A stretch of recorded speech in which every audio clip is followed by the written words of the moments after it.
Yeah, see that? Escape is futile in Return Fire.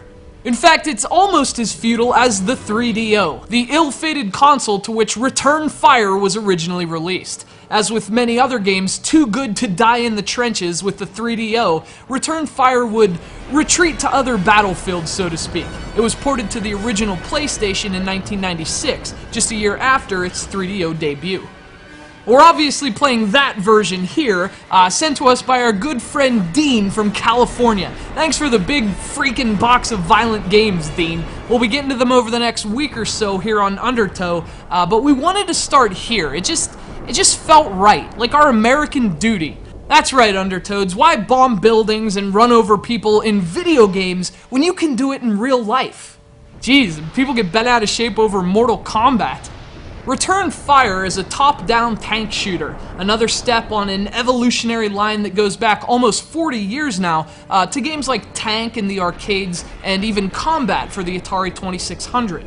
You control military vehicles from a bird's-eye view, firing weapons at angles at enemy vehicles, and in this case, playing what basically amounts to capture the flag.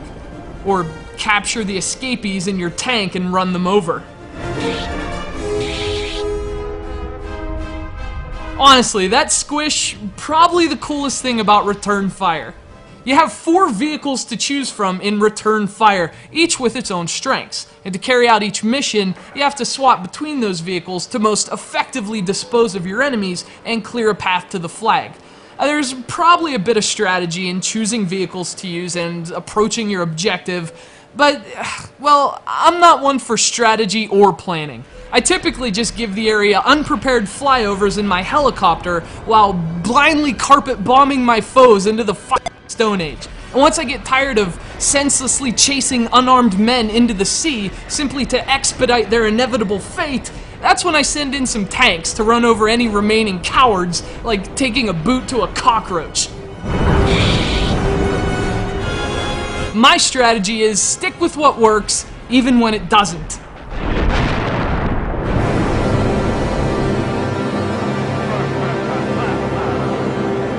Obviously, I'm not great at Return Fire, but it is fun. I've never been a real fan of the controls these kind of games employ. Up actually moves in the direction the vehicle is facing, not up directionally, which has always driven me crazy. But once you get used to that, it's not terrible. Clunky, maybe, and even frustrating at times, sure, but not terrible.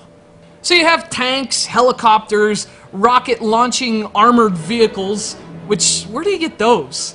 And also basic jeeps. And again, the fun is in using the right vehicle in the right situation. You want to use the jeep to grab that flag and take it back to your base, which brings me to something else I really like about this game. The music is just awesome.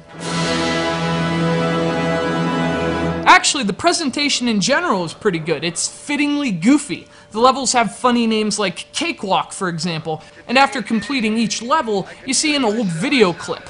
I mean, I'm not exactly a Yankees fan, but you gotta respect Lou Gehrig. Return Fire is a pretty cool game, very lighthearted, very silly, but very fun. It's not a great single-player game, but it will always be remembered for its fantastic multiplayer. In fact, a lot of people consider this one of the 3DO's very best games for that alone, and it's still worth checking out on the PSX.